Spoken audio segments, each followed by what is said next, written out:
স্বামী মৃত্যুর পরপরই যদি তার স্ত্রী খুব আনন্দ উল্লাসের সাথে সাজুগুজু করে ঘর থেকে বের হয়, তাহলে এই নারীর চরিত্রের ব্যাপারে অনেকে প্রশ্ন তুলতে পারেন যে এটা কেমন স্ত্রী, যার প্রিয়তম স্বামী পৃথিবী থেকে বিদায় নিয়েছে আর তার কিছুদিনের মধ্যেই তিনি সেজে গুজে নিজেকে প্রচার করে প্রসার করে তিনি রাস্তাঘাটে বের হচ্ছেন বা হাঁটাহাঁটি করছেন। আসসালামু আলাইকুম ওয়া রাহমাতুল্লাহি ওয়া বারাকাতুহু। নাহমাদুহু ওয়া নুসাল্লি আলা রাসূলিহিল কারীম। আম্মা বা'দু ফাআউযু বিল্লাহি মিনাশ শাইতানির রাজীম। বিসমিল্লাহির রহমানির রহিম।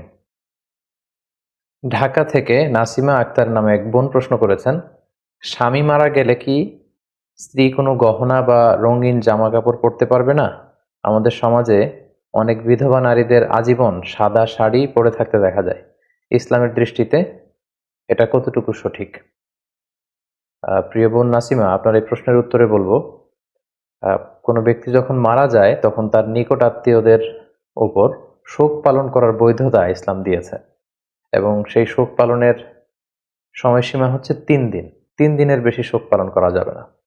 আমার বাবা যদি মারা যায় কিংবা আমার মা যদি মারা যায় বা আমার আত্মীয় স্বজন কেউ যদি মারা যায়, সেক্ষেত্রে শোক পালনের বিধান ইসলামে রয়েছে, এটাকে উৎসাহিত করা হয়েছে, এবং সেটার বৈধতা হচ্ছে মাত্র 3 দিন। কিন্তু এক্ষেত্রে একমাত্র ব্যতিক্রম হচ্ছে যদি স্বামী মারা যায়, সেক্ষেত্রে স্ত্রী শুধু 3 দিন শোক পালন করবে না। স্ত্রীর জন্য শোক পালনের বিধানের সময়টা ইসলামের শরিয়া এটাকে অনেক লম্বা সময়, পিরিয়ড অফ টাইম হিসেবে নির্ধারিত করেছে, আর সেটা হচ্ছে 4 মাস 10 দিন। কালামুল্লাহ মাজিদের সূরাতুল বাকারার 234 নম্বর আয়াতে আল্লাহ তাআলা বলছেন, ওয়াল্লাযীনা ইউতাওয়াফাউনা মিনকুম ওয়া ইয়াযারুনা আযওয়াজাই ইয়াতারাব্বাসনা বিআনফুসিহিন্না আরবাআতা আশহুরিন ওয়া আশরা।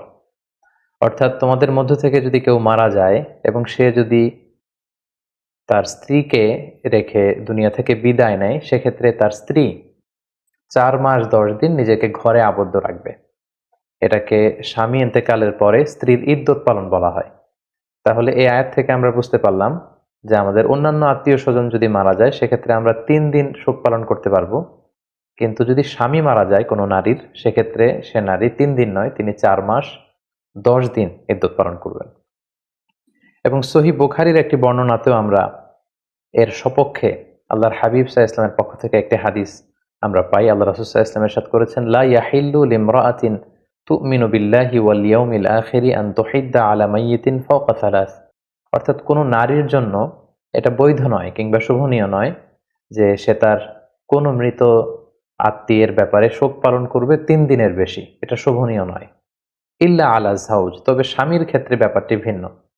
তার স্বামী যদি ইন্তেকাল করে, সেক্ষেত্রে নারী 3 দিন শোক পালন করবে না, বরং আল্লাহর হাবিব সাল্লাল্লাহু আলাইহি সাল্লাম বললেন, ফাইন্নাহা তুহিদ্দু আলাইহি আরবাআতা আশহুরিন ওয়া আশরা। সেক্ষেত্রে সে নারী 4 মাস 10 দিন শোক পালন করবে বা ইদ্যত পালন করবে। এবং ইদ্যত পালনের এই যে ডিউরেশন, এই লং পিরিয়ড অফ টাইমে সে বিধবা নারী কি করতে পারবে এবং কি করতে পারবে না, এ ব্যাপারেও কিন্তু শরিয়া আর ইসলামিয়া কিছু ডুজ এন্ড ডোন্টস দিয়েছেন। সেক্ষেত্রে আমরা সুনানে নাসাইর একটি হাদিসকে উল্লেখ করতে চাই এখানে, যেখানে আল্লাহর হাবিব সাল্লাল্লাহু আলাইহি ওয়াসাল্লাম তিনি ইরশাদ করেছেন, ওয়ালা তালবাসু সাওবান মাসবুকান। অর্থাৎ এই 4 মাস 10 দিনের লম্বা সময়কালে কোনো বিধবা নারী কোনো রঙিন কাপড় পরতে পারবেন না। ওয়ালা সাওবা আসবিন, এমব্রয়ডারি করা, ডিজাইন করা কোনো জামা কাপড় তিনি পরবেন না। ওয়ালা তাকতাহিল, এবং সে নারী চোখে কাজল ব্যবহার করবেন না। ওয়ালা তুমশিদ, সৌন্দর্য বর্ধনের জন্য চুল আঁচড়াতে পারবেন না। ওয়ালা তামাসসু তিবান, কোনো পারফিউম ব্যবহার করতে পারবেন না। তাহলে এই হাদিসের আলোকে কিন্তু একজন বিধবা নারী কি করবেন এবং কি করবেন না, সেটার একটা রোডম্যাপ কিন্তু আমরা এই হাদিসের মাধ্যমে পেয়ে থাকি। এখন প্রশ্ন হচ্ছে যে অন্যান্য আত্মীয় স্বজন মারা গেলে শোক পালনের বিধান হচ্ছে মাত্র 3 দিন, কিন্তু স্বামী মারা গেলে একজন স্ত্রীর জন্য 4 মাস 10 দিন কেন এই ডুজ এন্ড ডোন্টস গুলো পালন করতে হবে, এবং 4 মাস 10 দিনের এই ইদ্যত পালনের নেপথ্যে সিগনিফিকেন্স বা তাৎপর্যটা কি, সেটা হচ্ছে প্রশ্ন। এক্ষেত্রে স্কলারগণ কিছু কারণ এই 4 মাস 10 দিনের ইদ্যতের পেছনে ওনারা বের করেছেন। এর মধ্যে একটি কারণ এরকম হতে পারে যে স্বামী মৃত্যুর পরপরই যদি তার স্ত্রী খুব আনন্দ উল্লাসের সাথে সাজুগুজু করে ঘর থেকে বের হয়, তাহলে এই নারীর চরিত্রের ব্যাপারে অনেকে প্রশ্ন তুলতে পারেন যে এটা কেমন স্ত্রী, যার প্রিয়তম স্বামী পৃথিবী থেকে বিদায় নিয়েছে, আর তার কিছুদিনের মধ্যেই তিনি সেজে গুজে নিজেকে প্রচার করে প্রসার করে তিনি রাস্তাঘাটে বের হচ্ছেন বা হাঁটাহাঁটি করছেন।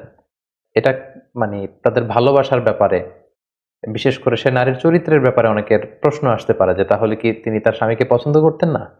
যদি স্বামীকে পছন্দ করেই থাকেন তাহলে স্বামী বিদায় নেওয়ার পর তো তিনি শোক পালন করবেন। তিনি তো খুব আপসেট থাকার কথা। এটা হচ্ছে একটা কারণ। আরেকটি কারণ হতে পারে যে যেহেতু স্বামীর ইন্তেকালের পর একজন স্ত্রীর মানসিক অবস্থাটা খুব ভঙ্গুর থাকার কথা।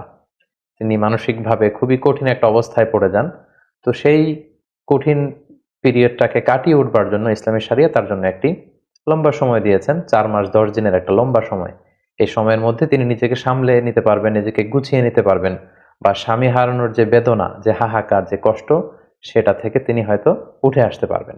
সবচেয়ে যে বড় কারণটি স্কলাররা উল্লেখ করেছেন সেটা হচ্ছে স্বামী ইন্তেকালের কারণে সে স্ত্রীর জরায়ুতে তার লেট হাজবেন্ডের কোনো স্পার্ম রয়ে গিয়েছে কিনা এটাকে নিশ্চিত করার জন্য ৪ মাস ১০ দিনের এই লম্বা সময়টা তার বাসায় অবস্থান করাটা জরুরি। ফলে এটা কনফার্ম হওয়া যাবে যে মৃত স্বামীর কোনো স্মৃতি ওই বিধবা স্ত্রীর পেটে রয়ে গিয়েছে কিনা। কেননা ইসলাম এই নাসালকে, বংশ পরিক্রমাকে, কার বাবাকে, কোন বংশ থেকে কার জন্ম হলো, এই বিষয়গুলোকে ইসলাম খুব বেশি গুরুত্ব দেয়। সেজন্য যদিও আধুনিক চিকিৎসা বিজ্ঞানের কারণে অগ্রিম ভাবেই বা আগে থেকেই হয়তো জেনে যাওয়া সম্ভব হচ্ছে যে এই মহিলা প্রেগনেন্ট কি প্রেগনেন্ট না, কিন্তু ইসলামী শরিয়া এখানে একটা লম্বা পিরিয়ড অফ টাইম আমাদেরকে বেঁধে দিয়েছে এবং সেটাই আমাদেরকে পালন করতে হবে, আর সেটা হচ্ছে ৪ মাস ১০ দিন। সো আমরা এই ৪ মাস ১০ দিনের লম্বা সময়ের মধ্যে এটা বোঝা যাবে যে আগের স্বামীর কোনো স্পার্ম এই বিধবা নারীর জরায়ুতে আছে কিনা, এবং তিনি যদি সন্তান সম্ভবা হন তাহলে বুঝতে হবে এই সন্তানটি যে স্বামী পৃথিবী থেকে বিদায় নিয়েছেন সেই স্বামীর।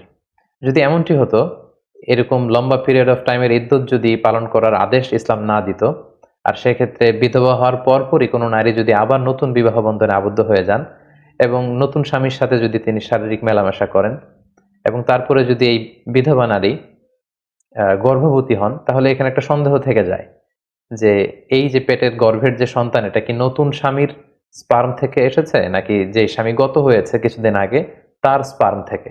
সো ইসলাম এই বিষয়টাকে খুবই গুরুত্ব দেয় এবং এই বিষয়টা এনশিওর হওয়ার জন্যই বেসিক্যালি ৪ মাস ১০ দিনের এই লম্বা ইদ্যতের সময়টাকে একজন বিধবা নারীর জন্য ইসলামী শরিয়া আবশ্যক করে দিয়েছে।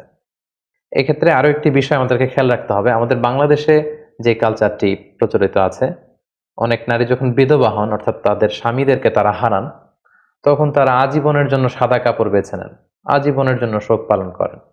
আসলে শোক পালনের বিধানটি আজীবনের জন্য নয়, এটা হচ্ছে ৪ মাস ১০ দিনের জন্য একটা পিরিয়ড।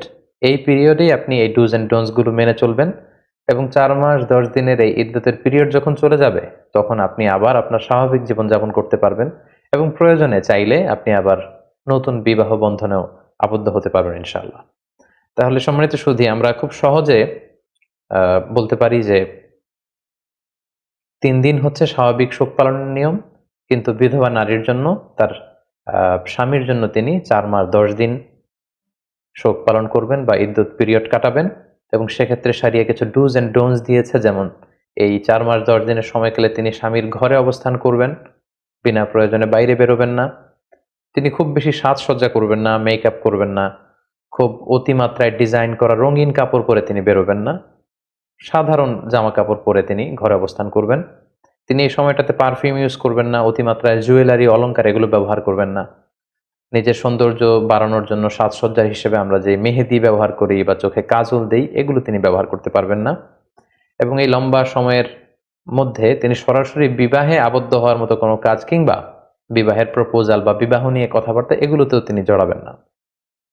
তবে জরুরি প্রয়োজনে তিনি তার স্বামীর ঘর থেকে বাইরে তিনি বেরোতে পারবেন। লেটসে ডাক্তারের কাছে যদি কোনো অ্যাপয়েন্টমেন্ট থাকে, অথবা তার জীবিকার জন্য, যদি যেহেতু স্বামী মারা গিয়েছে উপার্জনের কোনো মাধ্যম নেই, তার নিজেকেই হয়তো উপার্জনের জন্য বের হতে হচ্ছে, কিংবা কোনো কিছু কেনাকাটার জন্য তার হয়তো আশেপাশে এমন কেউ নেই যেটা তাকে কেউ করে দিতে পারবে, সেক্ষেত্রে তিনি জরুরি প্রয়োজনে বের হতে পারবেন ইনশাআল্লাহ।